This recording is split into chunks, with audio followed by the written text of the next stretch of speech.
Welcome back to our course.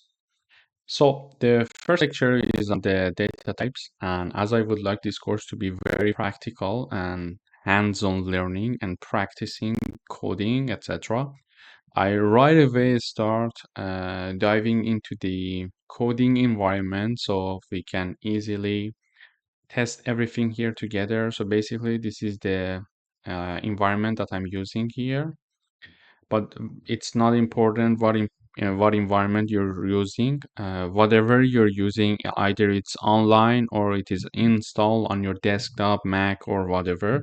The important thing is that you just keep trying and you just keep making mistakes and try and start doing it. It may in the beginning look like, okay, this is too easy in the beginning. I don't even need to try it, but believe me, you need to try and you need to start coding. So, in the beginning, when we have like as you see here, everything is commented. But how things are commented in C++? If we want to comment something, for example, now I would like to make some changes. As you see here, we see the red part here, meaning that we did some modification, but we haven't registered it yet. And the modification that I just made was just pushing the tab button a bit so the line would start from the not from the start, but a bit further. So here we want to write something like author is Reza Shahin. So as you see, this is unknown type name for the programming language, and it returns immediately, it returns error. In order to keep some comments, we can just put two slashes here so it is now commented. I can have this one here, like the author, the date, uh, the I don't know, this code is the first version, for example. All these information can be commented, and then you start your code as of line 20, for example. So when I push Control S, everything is saved, and you see the green light here saying that, okay, this is now registered. So this is the first type of commenting in the code. And the second type is in C++, we can have slash star and then star slash in the end. And whatever that are between slash star and star slash are commented. As you see here, for example, for data types, it is commented, so it doesn't have any problem for the code and the compiler. Let's start from the line 1. This is the default include that we consider for the C++, and we include this one for considering a string in our code. But just by default, consider these two these two including parts. Later on the course, I would discuss different including things that we can consider and why they are important. But this is not the point of our lecture today. So these two includes are now working. The rest are commented as there are two slashes behind them. A typical C++ programming would have like a few lines for including lines and then one int main function. So when we open the int main function, the first lesson is the data types. So data types, we want to start it. As you see here, we put some information in commented, but the things that we would like to discuss in today are also commented. So I remove the slash.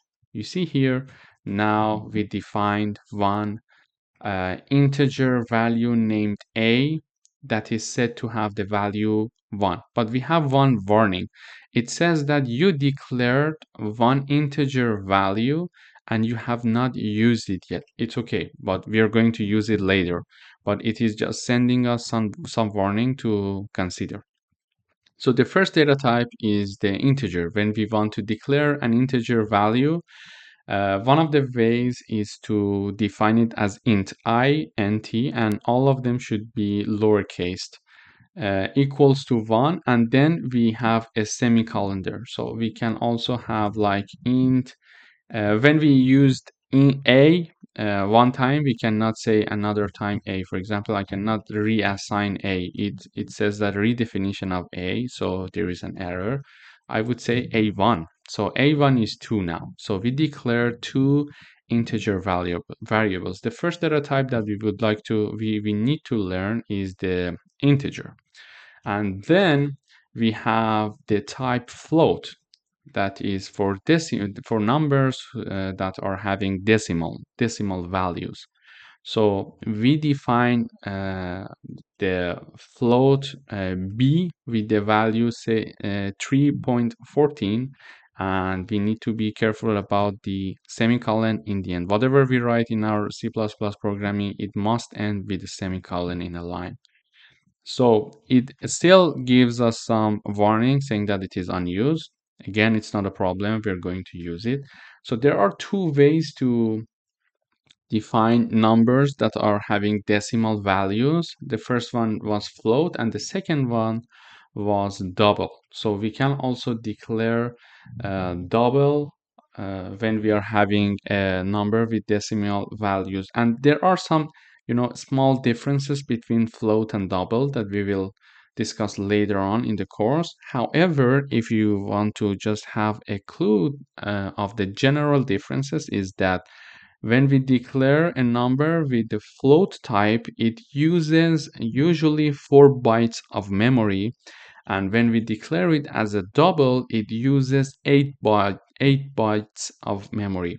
So what's the difference? So it consumes the memory more. So if we are going to use a number that is larger than a certain amount, it is recommended to use double, so it gets more memory usage. But if we are going to simply use a number with decimal values that are not so much large, we can simply just declare them as a float. But how large, how small they should be to choose between float or double, this we will discuss in the comparison that we will make in the upcoming lectures. But for the moment, that is enough for you to know that there are two types, float and double, that you can declare either of them, but there are some differences in terms of the memory usage. And also double can represent a wider range of values compared to float, because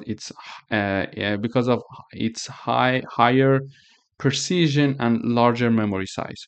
So this is the only thing that we need to know for the moment about it. And then we have characters that we can define, like character.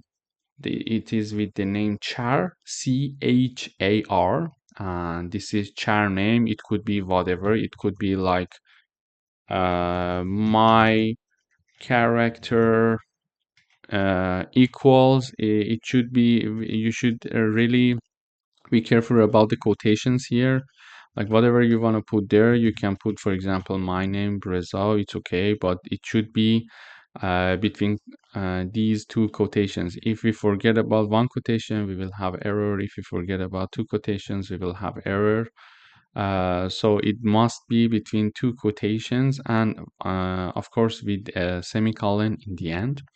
And the last one that we would like to discuss is a Boolean type. We declared an ABC named Boolean that could be whatever, like my bool, we could declare equals true. So for the Boolean, there are only two values that can be assigned, either true or false, and that's it. It's either 0 or 1. When it's true, it represents the value 1, and when it's false, it represents the value uh, when it's false, it represents the value 0. For the float number, it's the same. We can declare all the numbers with decimal values, and for the integer, it's only integer values.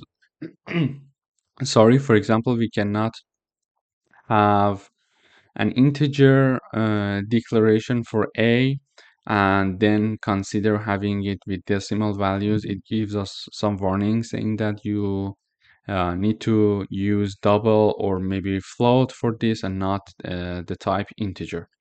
So these are the basics data types that we needed to know in the beginning. Then we learned about how to put comments. You see here now our code, we push the Control S and our code is registered, and these parts are comments. So whatever we put there, like whatever we type there, it's considered as nothing, as it is not even existed. So uh, this is the first way of putting comments, and then we have the second way of putting comments like this between slash star slash. And finally, we learned about different data types that we declared here. In the next lecture, we dive into more details about the data types.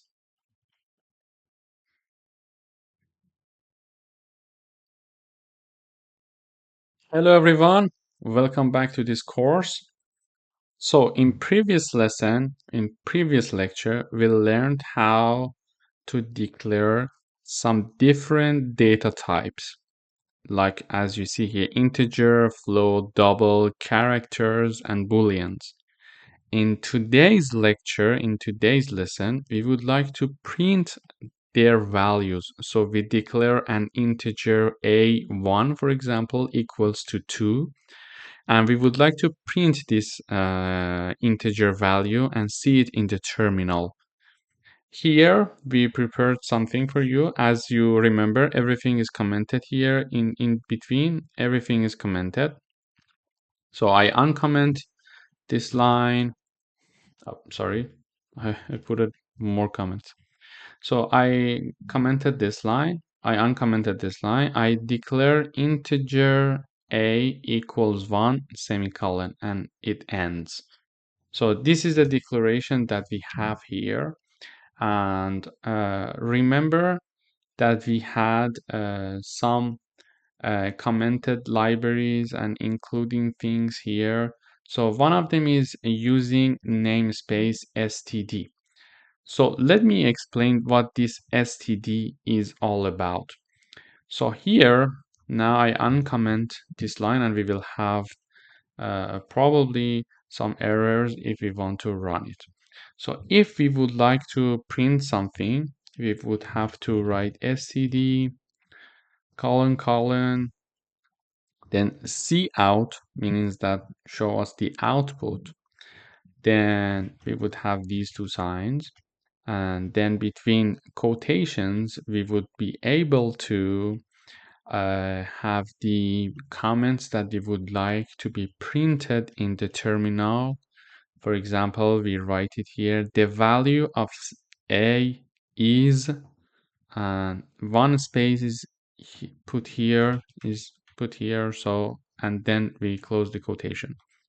Then we mention a, so the value of the integer that we wrote will be printed, and then we put end l. Before end l, I would write std colon end l. So this is how we can print it. So let's try this one to see how the result would be. I run and wait for the compiler to run my code. Oh, here is the result. The value of a is 1. So what was the message that we typed here? So the value of a is, and then instead of this part that we put a, you see the value 1 is printed. So now that we know the value of putting the value of this integer being printed, we would like to mention that using namespace is very good. So now, if what happens if I remove this std? If I remove this std and run again the problem, we will see that we have an error. It says undeclared identifier, and also this one. If I remove them and compile, we will have 2 errors. So std is very important to be written every time, but because every time we need to write it down, it is not very convenient. Instead, we could use this using namespace std in the beginning of our program and forget about it throughout the program. So now that I uncommented that this using namespace std semicolon, we run the program again. Okay, this time we don't have any errors, and voila, it is printed. So if we are considering putting using namespace std semicolon in the beginning of our program, we can escape using it throughout the program. But if we don't mention it in the above, we need to type it every time that we are writing. So this is the first point. The second point is that the syntax for printing is cout. So when we use cout, we are sending the machine that we want to print. And the end L, let me just remove this end L so you will see how the result would be different. In this case, because we have only one printing, the result would not change, you see?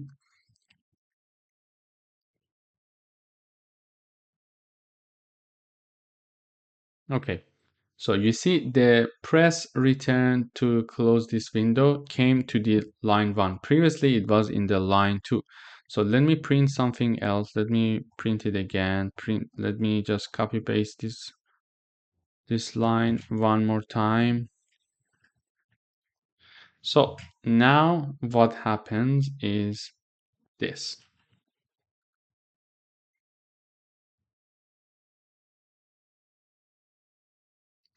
So you see the value of A is 1, the value of A is 1, press return true. So everything is printed in one line only. When we have instead, when we have the end line, we will see that it goes to the next line. So when we have the end L, we have the value of A is 1, then goes to the next line, and the value of A is 1. Again, press return. So if I also put the end L in here, I will see that we have 3 lines now. We should have 3 lines. Okay, you see here. So the value of A is 1, the value of A is 1, and then press return to close this window. So this shows the value of using end L in the end of the line. And so this lesson was all about the cout. So we printed the integer A1. So what about the next one? So the next one is a float type. So again, if we want to print it, we type cout. We can type a message, or we can even type nothing. But because we want our program to be clear, it would be better to type some message. For example, the value of B is, and then we put B here, and L, we Control S register, and we compile.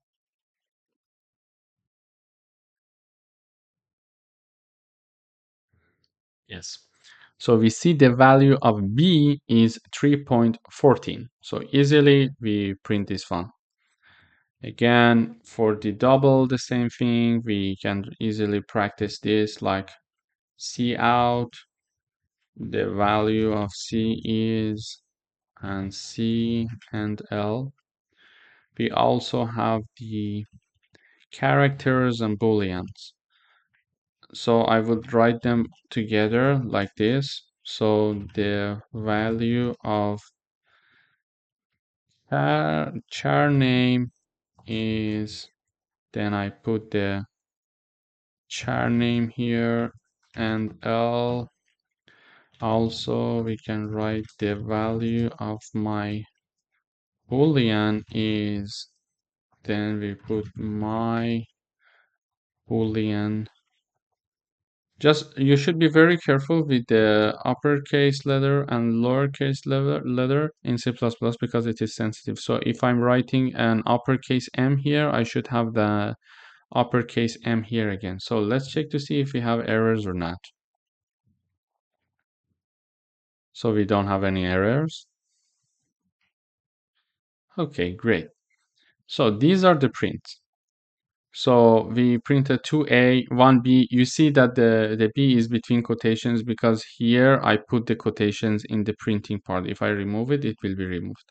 Then the C, then the char name is A because we put the value as the input A. And then the value of my boolean equals 1. Why 1? We set true. So as we mentioned earlier, for the boolean, we either have true or false. So the true equals 1 and the false equals 0. So whenever the print value is 1, just know that it is true. Whenever it is 0, just assume as false. So this is how we print our values. This is for how we print our values. And then in the next lecture, we are going to discuss about the operations using these data types. Stay tuned. Hello, welcome back. In this lecture, we are going to discuss how do we do the operations in C++. Previously, we learned how to declare data types, and we learned how to print them in the terminal. So now in this lesson, we're going to do some mathematical operations with the declared data types. So let's dive into it. We declare two integer variables. The first one is int a equals 31, and the second one is b equals 15. So previously we learned that if we want to declare an integer or any other types of data types, we can simply assign a value to them. However, in this lesson, we're going to learn that we can do some mathematical operations for the assignment of data types. For example, we have integer c assigned to be the a plus b. So instead of putting the value of like 46, we can simply let the machine and the computer do the assignment, do the math part, and then assign it to the integer c. And also, if you see here, while I was commenting this line, the 77 line, we had two warnings for 75 and 76, these two lines. We had a warning saying that, okay, you declare these two variables, integer variables, these two, but you're not using them. So why it is returning some warning? The reason that it returns some warning is that we are using some memory of the computer by declaring a new variable. And if we are not going to use it, the compiler would give us some warning saying that, okay, you declared this one and you're not using it. So you may want to consider removing it to release some memory. In this level of programming, it may not be very very necessary to keep track of your memory. However, as we proceed through the coding and as we advance in programming, it is very important to manage the memory very well so we can increase the speed of the program or avoid having some memory leak problem, something like this. So for the moment, it's not important. However, now that I uncomment the line 77, we will see the warning for these two lines are disappeared. The reason is that we're using them. We declared something, A and B, and we're using them in the line 77. However, we're not using integer C. That is why we still have a warning for this line. So let's print out this line. We learned that if we are using namespace std in the beginning of our code, we don't need to write std comma comma cout every time. So here, when I have that declared in the beginning of the code, I just write C out, then I write whatever the message I would like the value of A is, and then I put the A here and L, and we run. We will see that it now needs to show us the value of A. Now it's compiling, we didn't have any error, so we see that the value of A is printed. So let's go for the next two lines. The value of B and the value of C is also printed with these commands. Let's try. We have no errors, it's compiling. Okay, so the value of A is printed like 31, the value of B is printed like 15.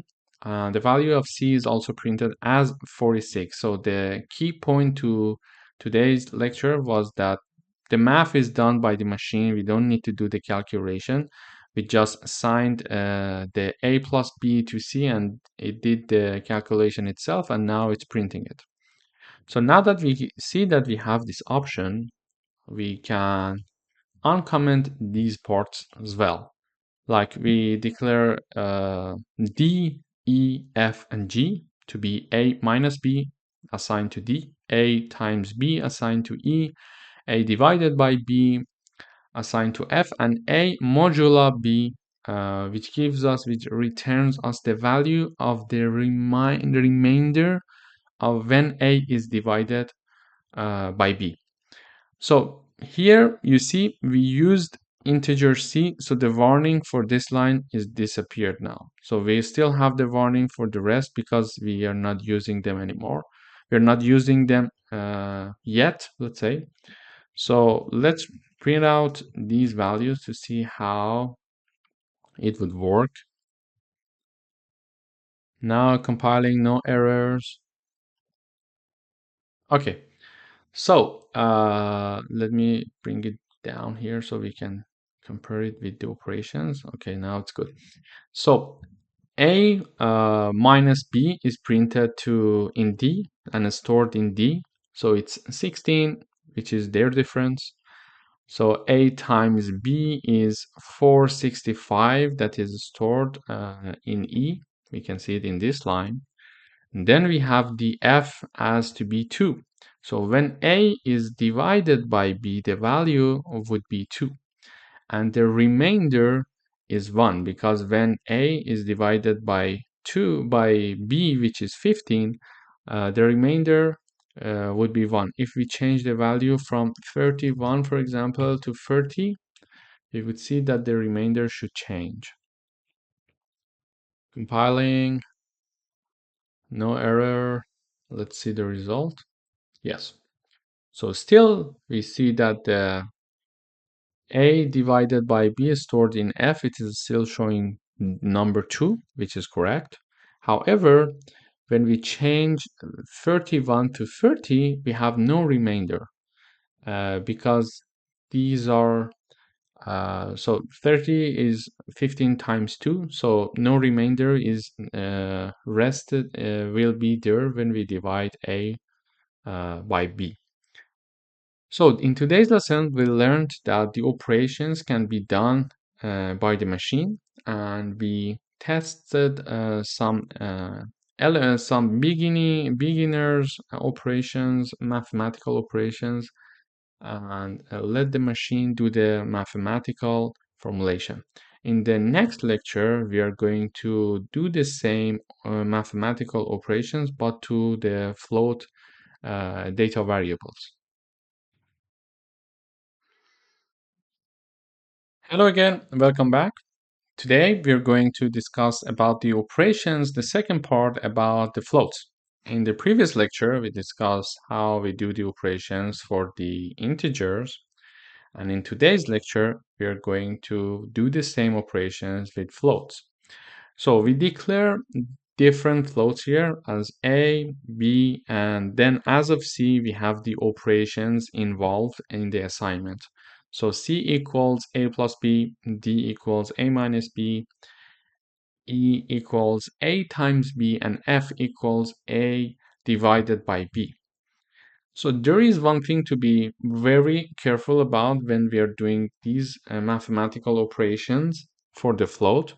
So all of these operations are possible to be declared and assigned for a float, but for the module, it's not working. So this is some limitation of C++ that does not allow to use the modulo operation for the float value. So we need to be careful about it. In case you're seeing this error in your compiler, you need to be careful. You need to think, oh, okay, this is not possible for the float. So it says that it invalid to binary expression float and float. So it's not possible to do the uh, module operations for the float. However, the rest of them are easy to do. It's exactly like the integer data types. So here we compile, so we see no errors. So the error is gone when we commented everything about the module. So it does print the value of A indeed, the value of B, and then C as the A plus B, and then D, E, and F. So this lecture is very similar to the previous one. This is only to keep noted that we cannot use module for the float variables. Hello everyone, welcome back. In today's lesson, we're going to talk about library functions. So for the library functions, there are a few things that we need to know before we dive into the lessons. So there are some already defined functions and libraries in C++ that can help us to do some mathematical operations. And there are some reserved strings and let's say strings for performing these mathematical operations. So when we mention that there are some reserved strings for these things, it means that we cannot use these reserved ones to name our integer, to name our own newly defined string, etc. But now I will give you more information so you will get to know that. But before we go for the library functions, we go up to the code in the beginning of our code. Here, because I want to use these libraries and I want to use the already defined library functions of C++, I need to include it in the C++ program in the beginning. So don't forget to include CMath before we dive into these lesson. So in order to proceed here, we wanna show some already defined library functions in C++. So we define, as before, we define two integer values like x and y. The x equals 25 and y equals 4. And as we are not using them, they are like having the warning in the code now. In order to print them, we use the syntax of cout. We know it very well now. And in the end, we put the end L to make sure that it goes to the next line for the following codes.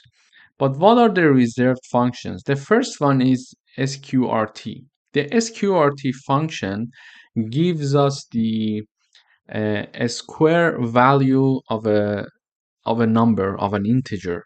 So when we define an integer here like x equals 25, and when we want to uh, have the square root of the x, we can simply write sqrt, and within brackets we put the number.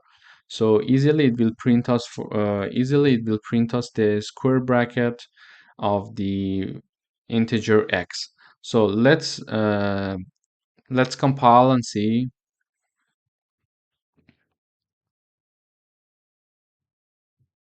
So now no errors. Exactly. So the square root of 5, a square root of 5. So what we had there was something like a square root of x is 5. So the better typing would be the square root of uh, x, and then we put is the rest of the code. So this can give us a better output and more clear output. So let's check it out again. Let's try this. Yeah. So the square root of 25 is 5. So this is what it is now printing for us. So the first library function is the sqrt. The second one is that when we want to do some mathematical formulation or have some countings in our code, simply we can, for example, instead of doing the math ourselves, like 4 times 4 equals 16, we can define 4 as to be an integer named y, and the power and y to the power of 2 would be like this: po bracket y comma 2. So this code will help us to have the result of the y to the power of 2. Why we are using this? Let's see the print and then I will explain. So it says that power y2 is 16. So here I say power y, so let's say y to the power of 2 equals 16. So why do we need this formula? This formula would be helpful when we have a lot of computation that we need to do. It's easier to automatic everything in the code rather than dive into the details. So it's easier to let the machine do the formula, do the math part for you, and just you use the formulation so you can easily make sure that everything is handled correctly and very well. So the next one is that we define a new integer value, integer variable. We call it val, and the number that is assigned to it is -5. Then, in order to have the absolute value of x, we simply can use this formula abs. Within the bracket, we put the name of the integer variable that we defined. So let's compile and see what the result would be. We have no errors, it's compiling.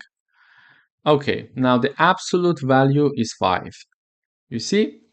Here we assigned -5 and the absolute value is 5. So it is giving us the absolute value. It's a very straightforward library function that we can use in our code while we're doing the formulations. So the next one is we define a double called num and we assign the number 4.3. And so in order to have the rounding up a number to an integer, the nearest integer to it, like rounding up to the nearest integer, would be using the cell function. So we say cell within the bracket num, it will give us the output of 5. So the output of 5 is expected to be seen here. Let's try and see what would happen. Yes, so here we see that the ceiling value is 5. So the original number was 4.3, but the ceiling value is 5. It is rounding up to the nearest integer. Again, we can do this for like the other way. The other way around would be to round down a number. So to round down a number, we define another double called num2 and we assign the value of 4.7, and instead we use the floor function. So instead we would use the floor function, and this time we are expecting to see the output as to be 4.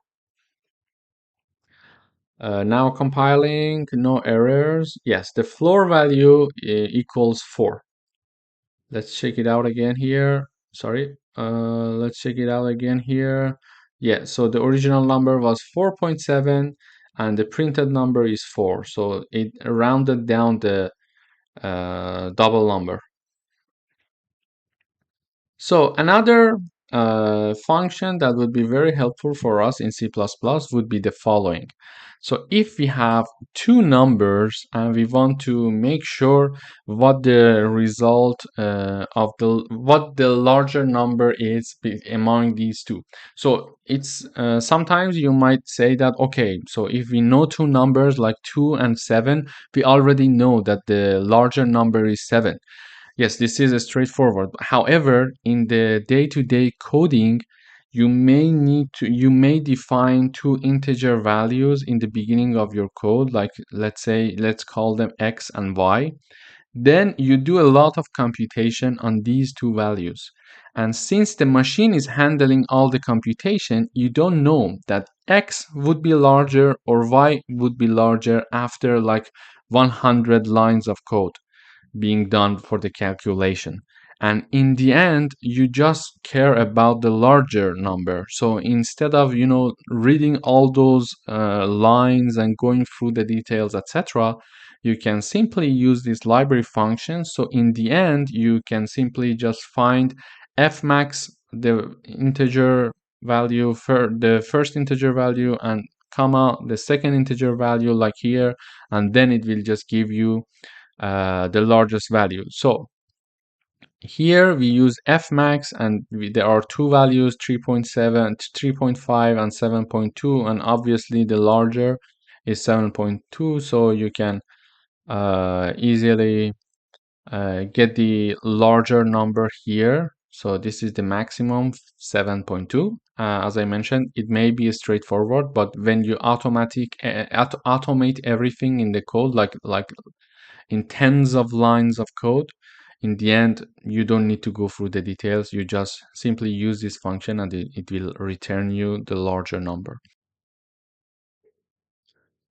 Hello everyone, welcome back to this course. In today's video, we're going to talk about how to read data from the terminal. So previously, we used to work with like this, like we would say int a equals 10, and then we learned how to print it. So the value of a is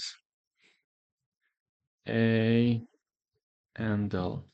So previously we learned about this, so we compile.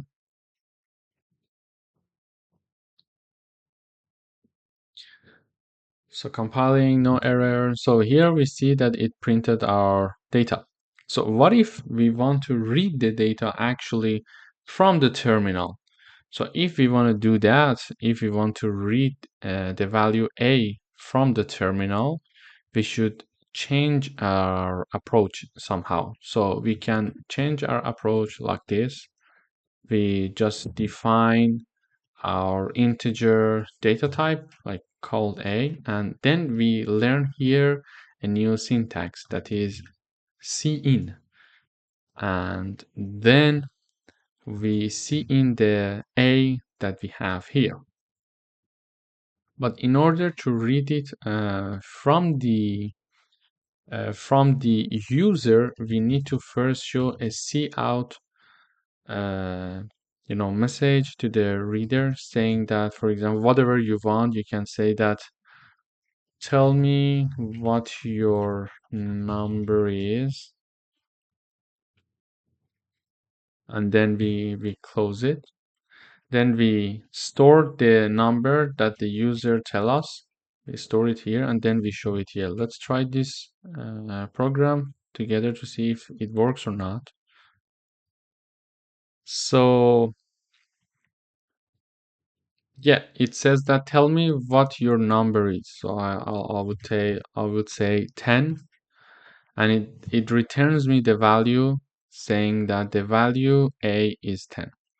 So here we declared the integer, then we sent a message through the terminal to the user saying that, okay, tell me what your number is. And whatever the user enters here, it will be stored in the a using the cin syntax. And then here again with the cout syntax, we show what the stored and entered integer value was. So let's have some more examples here.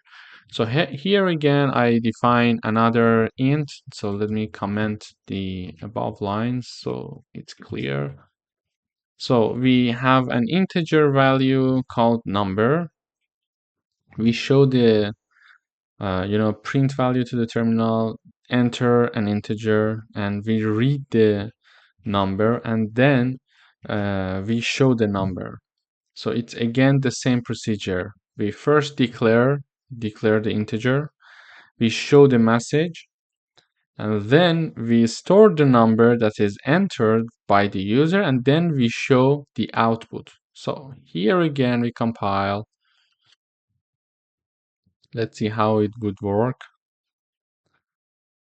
So enter an integer. I would say 14 this time. It says you entered integer 14. So it stores it here. So the application of this is very widely known. For example, if you want to enter your panel through a website or where you have registered already, so you enter your for example, username for the first time and the password for the first time. So these two are stored in the database of the website if they're using C++, for example, one option could be using cin.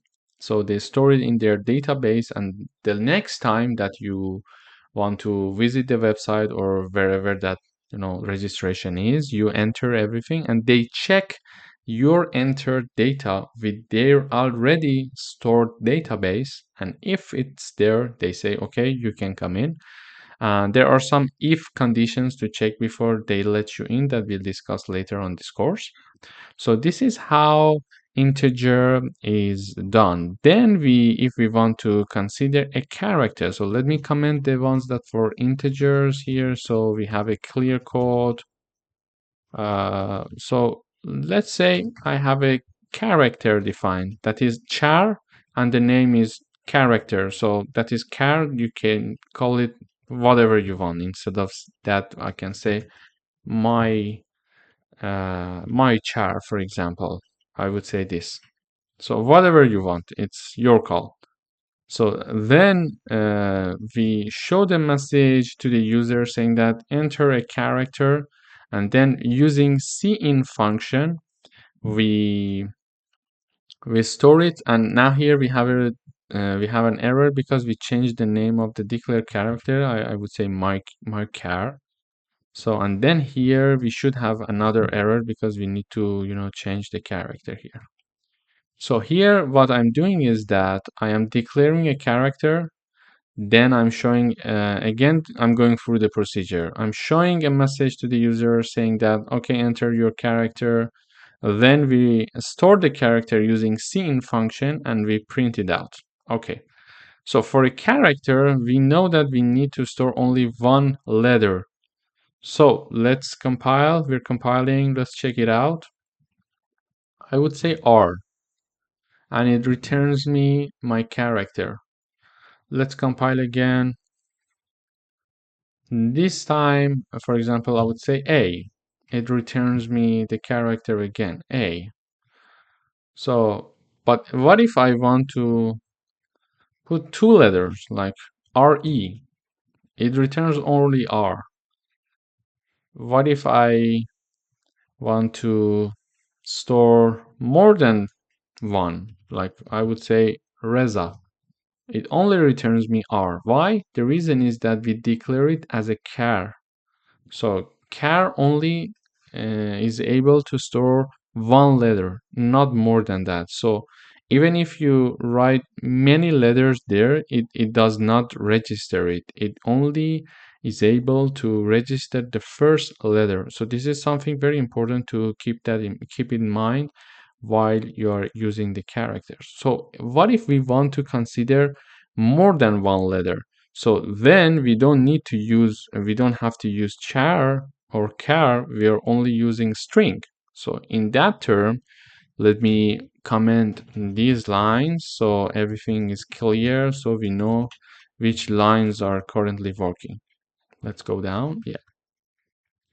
So here we need to declare string. So when we want to use a string, we need to be careful to include this in the beginning of our code. So we did this already in another lesson. Here, string is included, so no worries. So we are calling the libraries of the C++ when we are including this. So, okay, we declare one string, the name is word. The name could be whatever you want. So here I name it as word. Again, the same procedure. We show a message to the user saying that enter a word and then store the word using cin function. And then we simply print it. So this time I compile. Let's see the result.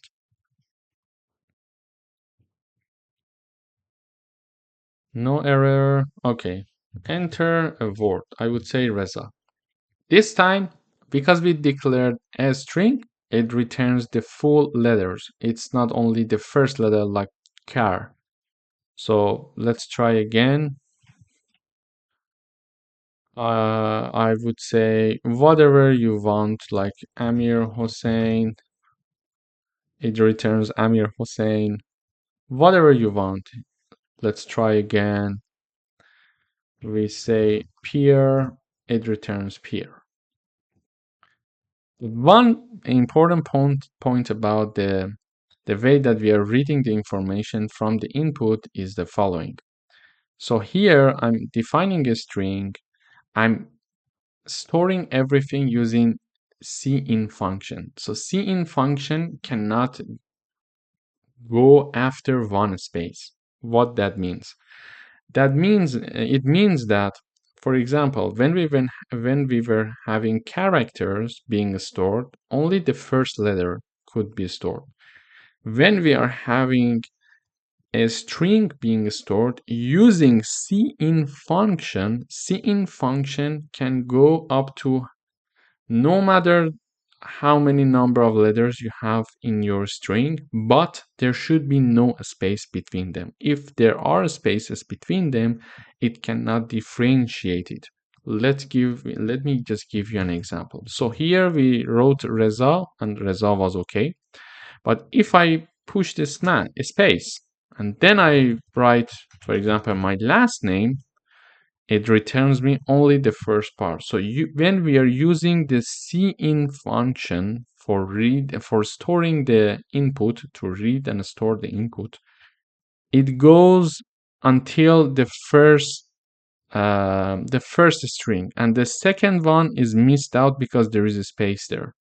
So, but if I compile again and write my first name and last name like this, it's okay. But there is no space here. Usually we put a space there. So what do we do? This is one of the problem using cin function. So let me just comment again. So here I'm commenting everything. So we go to the next lesson. So here I am declaring another string. I am couting, just enter 2 words or 3 words or whatever, and the full string, just whatever. But here I'm not reading the input as before. So before I was only using cin, but here I am using a get line and within bracket cin input.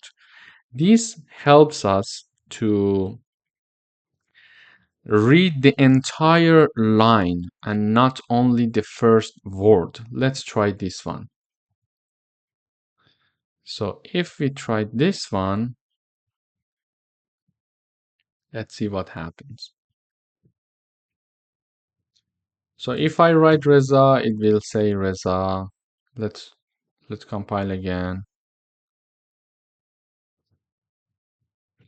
If I write Reza Shahin with a space, it gives me Reza Shahin with a space. And if I say like Reza Shaheen, it gives me the full line.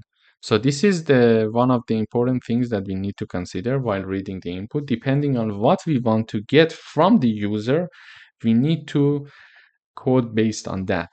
Initially, we showed that an integer value can be declared, then a message sent to the user. We store it using cin, and then we show the message. We can do this with the characters, but only one letter can be stored in characters. So if we are aiming to get an information from the user that is one character, we use char because it uses less memory. But if it's more than one character and one letter, let's say, we need to use string.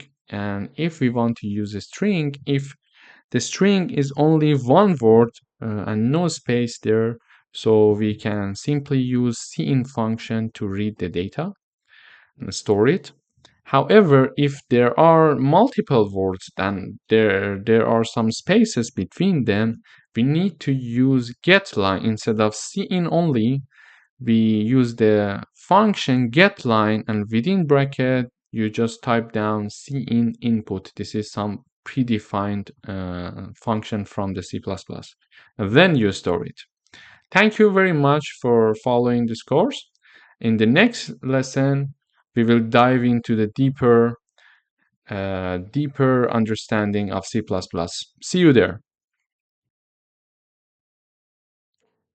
Hello everyone, welcome back. Today we are going to do some exercises. So this is the video for the first coding exercise. So write a C++ program that reads two numbers from the user and print its result. So this is the exercise that you need to do on your own, and you should be able to do it on your own since you've been seeing these videos and I have taught all the necessary things that you need to know to solve this program. So please, before seeing the answer and before going through my explanation, pause the video, go and do the exercise yourself and try to debug it, try to find the problem, where the problem is, and try to, practice it on your own first. And if you could do it, great, you learned everything. And if you couldn't do it, it's not a problem. There is always room for improvement. So you come here, you see the problem and how I'm solving it, and you can then navigate where your problem is exactly coming from. So if you have done practicing, now look at this. Continue looking at this video. Continue watching this video. So we need to declare two numbers. So I'm a user. So and machine needs to. We need to write a program that machine sends me two messages saying that okay, tell me two numbers, and then I will tell the machine two numbers, whatever I want, and the machine needs to do the computation for me. And what would be the sum of these two numbers? In order to do that, we first declare two integer values or whatever, float, whatever your choice is. So we declare now, I'm declaring two integer variables that are called A and B. Then I show the message to the user saying that enter your first number. Then I'm storing the first number here. Then showing another message saying that enter your second number, then I'm storing the second number, and then I declare a new data like C that is an integer and it is assigned the sum of A and B. Then when I store the result in C, I show the C using cout function. So the procedure is always the same. We declare one data type, whatever we want, integer or like float, double, whatever. Then we show the message to the user enters the value, then we store the value that is entered by the user, and then if there is some operations like mathematical operations that needs to be done, we do it, and then we see out everything. We show the message again to the user. So it's very straightforward. Let's compile. So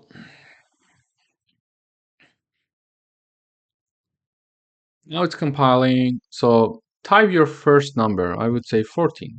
Type your second number, I would say 20. And voila, it says the sum of your two numbers is 34. So this is the first coding exercise.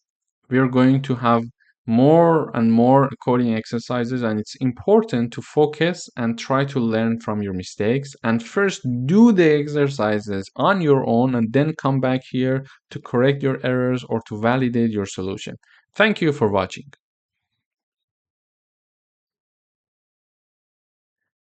Hey everyone, welcome back. So the second exercise. Write a C++ program that reads two float numbers from the user and store their sum and product in two other float numbers. Then show the original results along with the rounded up results of sum and product. So this program involves several steps. In order to make the program easy for you, for yourself in the beginning, you need to break it down into steps. So the first step, get two numbers from the user. Use for the user, get two float number. Yeah. So we break it down for ourselves to make it easier for us to understand it. So then store the float numbers. Then do mathematical operations on the stored numbers that are sum and product, and then show the original sum and product of two stored numbers, and finally show the rounded up sum and product of two stored numbers. So you see here, we had only a very short description of the program. However, now that we break it down into steps, it's easier to understand it. So every time you want to write a program, just don't start right away. First, start breaking down the steps to see what the question is asking you. What is it that it wants? So now we broke down the steps. So please pause this video and go and try and practice to see if you can solve this program yourself or not. If you have any problem, you can just come back to this video or write to me to ask any questions. I will be happy to help you. And then if you have some problems, you can come back here and see the video and then compare it with your own code to see where the problem comes from. So the only way that you can learn how to do programming is to practice it. So please don't skip exercising by your own computer. So if you did think and you have some results, that is correct, great. If there are some bugs, it's okay, we go through it again. We go through them again here together so you can navigate your problem. So for the first one, get two float numbers from the user. Float A and float B needs to be declared. I declared them here. I show a message to the user saying that, okay, enter your first float. I store it using cin syntax. Then for the second float, I show the message and then I store. Then, so the first step is done. The second step is done. So do the mathematical operations. So in order to do some mathematical operations, we declare two other new floats. So here I name one of them sum, that is assigned to a plus b, and another one is product, that is assigned the value of a times b. So now we did the mathematical operations here literally.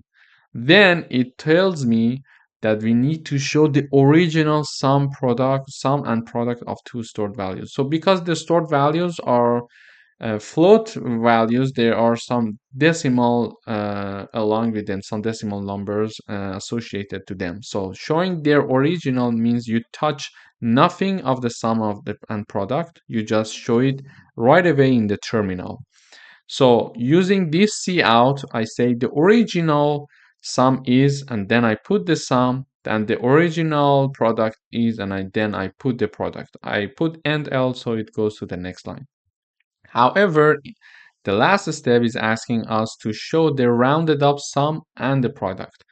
If you remember in the library function lesson, we learned how to do the round up. So we use cell function in order to round up our numbers. So here we do the same, cout, the rounded up sum is cell sum within bracket, and then the rounded up product is sale product, and then end L. So let's try this out together to see how it works. Okay, compiling, building, no errors. Great, so the first float would be like whatever, 5.14, and the second one I would say 8.63. 63, yeah, whatever you prefer. Voila. So it says that the original sum is 13.77 and the original product is 44.3582. However, the rounded sum is 14, which is true because it is rounded up of 13 point something. And then the product rounded up is 45, which is true. It's like 44 something. It rounded up to 45. So great. We did the program and implemented it very well. Thank you for watching. Don't forget to practice this and then move to the next video. See you in the other one. Welcome back. So in this lesson, we're going to discuss about the third coding exercise. So the program is asking, write a program that asks the user to enter the radius of a circle, a floating point number, and then calculate and display the area of the circle. So here, if we want to break down the program, we need to write it like so. First, to ask a number from the user, then to do the calculation of the area of the circle, and finally to display it. So I think it would be a good practice for you to start breaking down the program that you're asked to code. So it helps you in the beginning, especially it helps you to clearly navigate through the steps to reach the result you're looking for. So now please pause this video and think about this exercise and then come back to this video. Okay, so in order to ask a number from the user, we define a double, we call it radius. Then, as always, we go through the procedure that we have. So we show a message to the user saying that, okay, enter the radius of the cycle of the circle that you're looking for, and then we store it using cin syntax. And then we have the formulation here. So the formulation says that we initialized a double called area that is assigned the value of pi, which is 3.14. This is the formula for calculating the area of a circle. So 3.5 times the radius of the circle to the power of 2. So in order to have the radius of the circle to the power of 2, if you remember, we in the library function lecture, we had this whole library function that gives us that calculates automatically the value of the number that we are having here to the power that we want here. So we need to calculate radius to the power of 2. So we put the radius on the left and the power of 2 to the right. And finally, we see out the result. So the area of the circle is, and then we put the area, and we don't need to write the std because initially we included using namespace std in the beginning of our code. Let me show it again here. So because we have this one here using namespace std, we don't need to repeatedly use it in our program. So let's go down. Okay, here we are. So now let's just compile and see the result. So no error. It is asking enter the radius of the circle. So here I would put like 2.25, and it calculates the area of the circle that we are looking for, which is 15.8963. So this is the third exercise. In the next lecture, we are going to dive deeper into other practices. Stay tuned.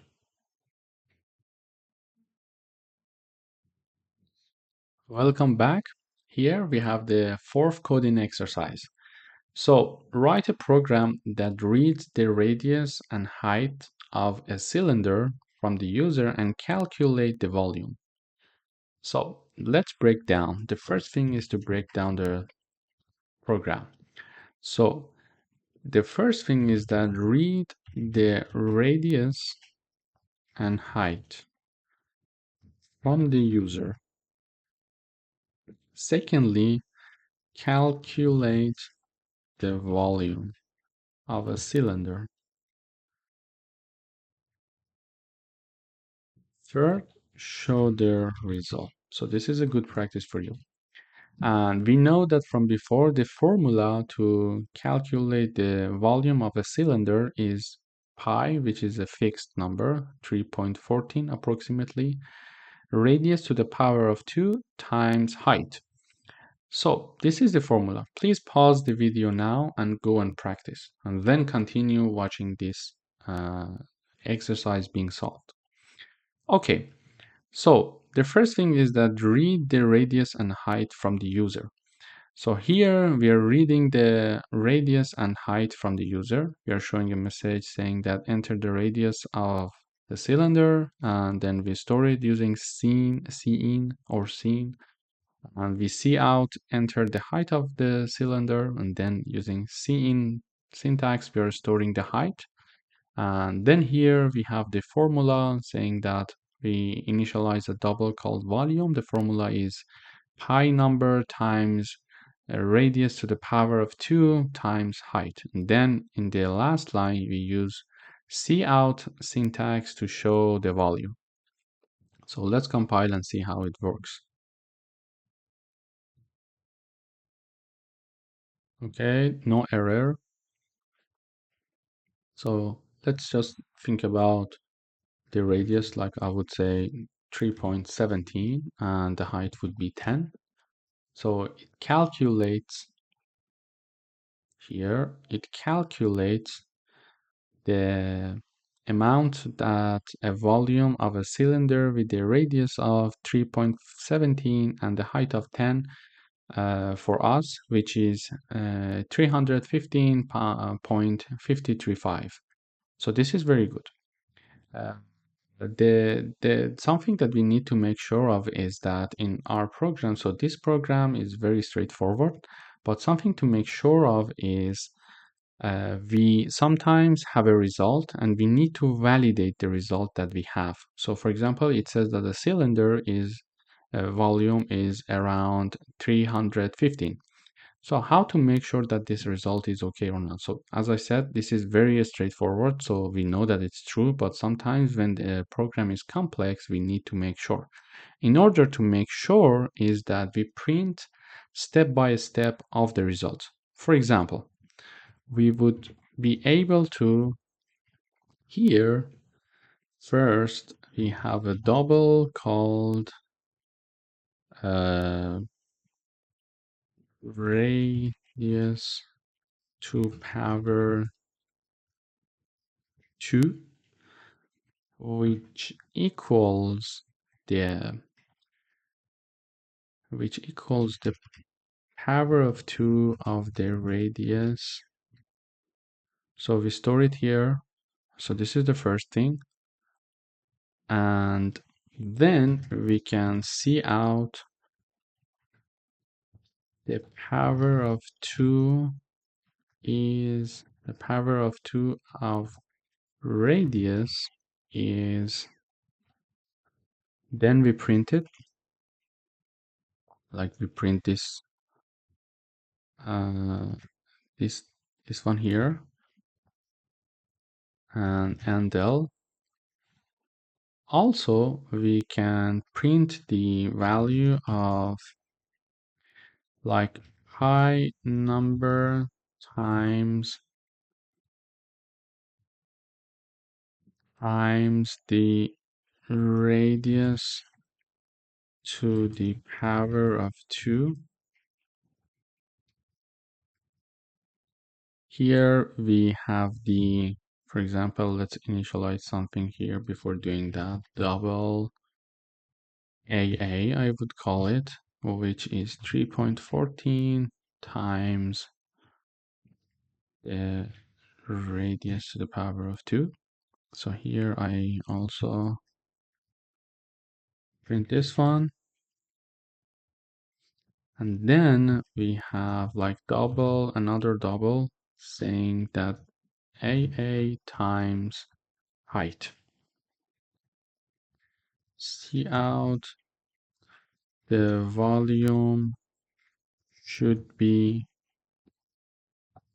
AAA, and then and L. So here what I am doing, oops, sorry about this. So we need to write it see out. So initially I straightforwardly stored everything, did the calculation here, and then I printed everything. So sometimes, as I said, it's very straightforward, but sometimes we make mistakes. We don't know that we are making mistakes, and we don't know the result that is obtained is the correct result or not. So sometimes it would be nice to validate the results. In order to validate the result, we broke down this formula calculation. So initially we calculated the power of 2 of the radius. Then we have its product with the pi number, and then the result is here written in a new double AAA, triple A, which is the double A times height. So let's compile and see how the result would be. Is it okay? Everything is fine or not? So the radius of the cylinder is 2.14, and I would say the height is 10. Here, let me minimize this one so we can compare. Okay, so here we see that the calculated volume of a cylinder is around 143. Okay, it's okay. So it's the final result. But we progressively obtain the result as of here. So as of here, we calculated the power of 2 of the radius, then the power of 2 of the radius times the pi number, which is this number, 14, around 14. And then this number times to the volume, to the height of the volume, to the height of the cylinder, which gives us the volume of the cylinder, which is exactly the same number that we obtained in this formula. So sometimes it would be nice to validate the results. Thank you for watching. Stay tuned for the next exercise. Hi guys.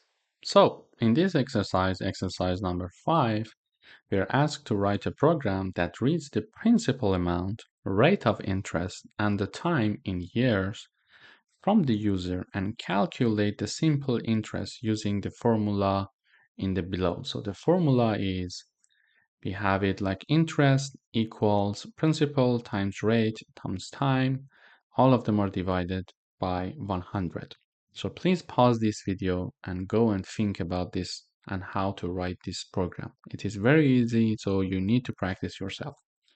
If you have already done the practice, okay, let's dive in. So the first thing is that we need to break down the program. The first one is that read the data from the user, do the calculation, then show the result. So these are the three steps that we are going to take. So firstly, in order to read the data from the user, we need to declare three doubles here: principal, rate, and time. We show a message one by one to the user. We store using cin syntax. Again, we show the message, we store the rate, show the message, and store the time. And then here we have the formula, which is the double interest equals exactly like the same formula as it is given. So principal times rate times time, all of them divided by 100. And finally, we show the result. So let's just compile the code and see how it goes.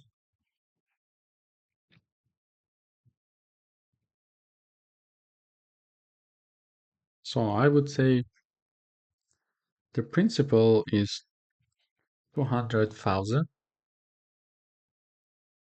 The interest rate is like 4.15, and years, I would say 30. So the simple rate is around 249,000. So this is the result. So let's check everything that we did together again. So we read the data, we first declare the double, we read the data, we store the data, we write the formulation, and then we show the results. Thank you for watching. Hi again. Congratulations on your perseverance and continuing to do the exercises. They are indeed very important. They may look very easy practices here, but it is essential to start coding yourself, to get used to the coding and follow the logic of the coding. So, exercise, coding exercise number 6.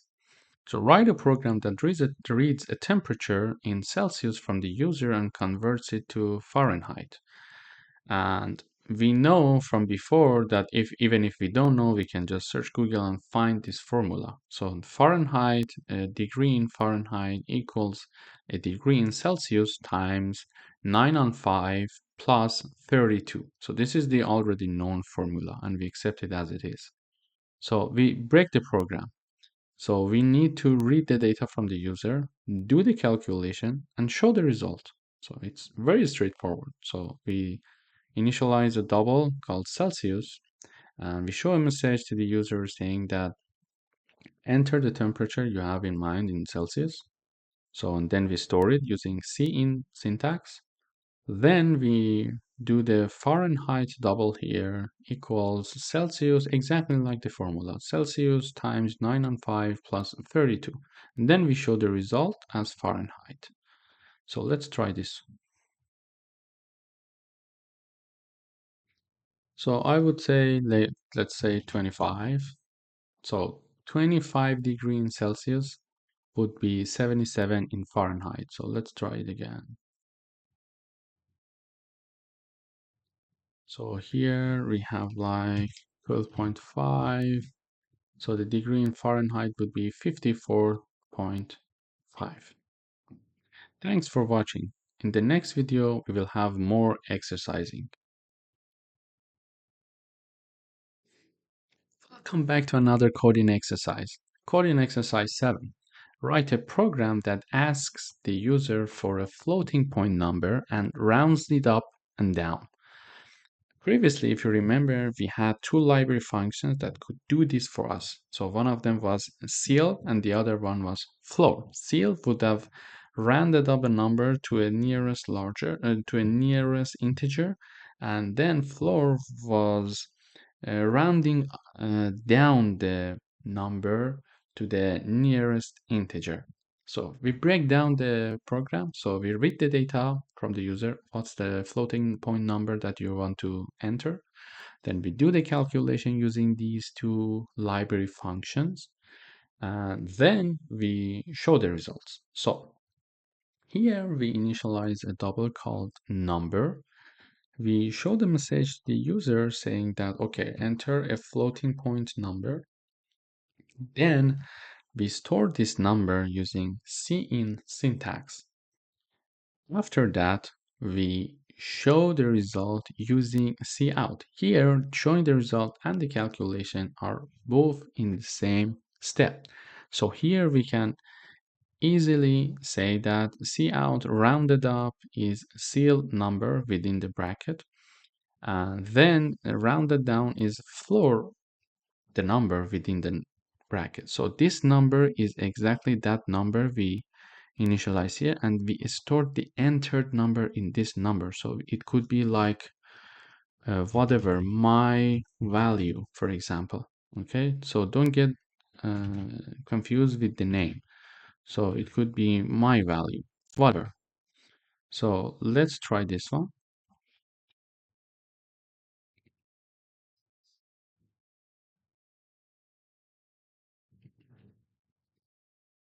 So I would say 12.15, sorry, 12.15. So the rounded up is 13, the rounded down is 12. So here I show the result using with the calculation all at the same time. You could also, one practice for you could be you initialize another double, like for example, you could do something like this, double my value rounded up, and then this is equal seal my value. Okay, so oops, I had a typo there. So here is seal. Okay, so then you could do the same for the floor, and then instead of doing the calculation directly here, you could easily just print this my value rounded up and my value rounded down. This would be a good practice for you. So like double my value rounded down equals floor my value. So I would write up until here. I will leave the practice to you. So print these two values instead of these two formula here, like the seal and the floor. Thanks for watching. In the next video, we will dive into more exercises. Hi again. Welcome back to the coding exercise number 8. Here, we want to write a program that takes two integers from the user and performs three operations, including addition, subtraction, and multiplication. Here, we first need to read the data from the user. As always, we do the calculation, and finally, we show the result. So please pause the video here and go and practice yourself. If you have already practiced this, okay, let's carry on and dive into it. In order to do that, we need to first initialize two integers like int num1 and num2. The names are not important, as you know. Whatever you want, you can put it there. Then we cout enter the first integer, and then we use the cin syntax to store the num1. Then we have the cout enter the second integer, and then we store it using cin syntax in num2. In order to do the calculation, we can do the calculation separately and then show the results. But here since the calculation is not so complex, I am showing the result as I'm doing the calculation simultaneously. So what I mean is that I cout, I would say addition, then num1 plus num2. So the result of num1 plus num2 would be printed here. And then for the subtraction, I num1 minus num2. And then for the multiplication, we have the num1 and num2. So let's try and practice this to see. Let's compile and see how it works. So I would say the first number is, for example, 5, and the second number is 2. So the first number and the second number's addition are 7, is 7. The subtraction is 3, and the multiplication is 10. So it's very easy. We can do the math ourselves to validate the result. So this is one way to show the results. Another way to show the result would be like we initialize 3 other values like a, int b, and int c. So this is how we used to initialize our integers. Something to mention here is that we can do something like this. Instead of one by one initializing them, we could simply say int b, int c, and that's it. So we initialize 3 integers in one line, and we have the warning because we have not yet used them. It's not a problem with the declaration. So then we would say a equals num1 plus num2. Then we do the calculation for the num1 minus num2, and we assign it to b. And then for the c, we have the num1 times num2. So the second way of showing the result would be like this. So instead of doing the calculation here, we can just print a here, we can print b here, and we can print c here. So let's try again.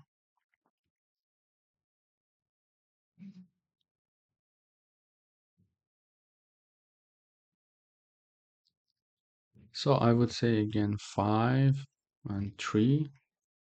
So the result, the addition is 8, which is correct. Subtraction is 2, which is correct. Multiplication is 15, which is also correct. So there are 2 ways. It depends which way is easier for you to do. How it really depends on how you approach the problem and how it is convenient for you to do the coding. The steps could be different, but the result is important as long as we are writing everything in a clean way. And one reminder that I would like to mention is that here when we used to say slash slash, we could add comments that had no impact on the program that is being executed. So here I could say I am declaring 3 integers in one line. Here I am calculating the addition. So usually programmers, they add comments like this in their program because now the code is simple. But when you're becoming an advanced user of C++ or whatever the programming language that you want to program with in the future, there are syntaxes that are very advanced and there are computations that are very complex. So, and usually when you are in a team of developers, you share your codes with each other. So in order to save time for your colleague, it would be nice to leave some comments like this here so your colleague don't have to, go through the details of your code to, to understand what you did easily. He or she can read the comments and understand what you wanted to mention and what you were trying to do in your coding. Thanks for watching. Don't forget to practice.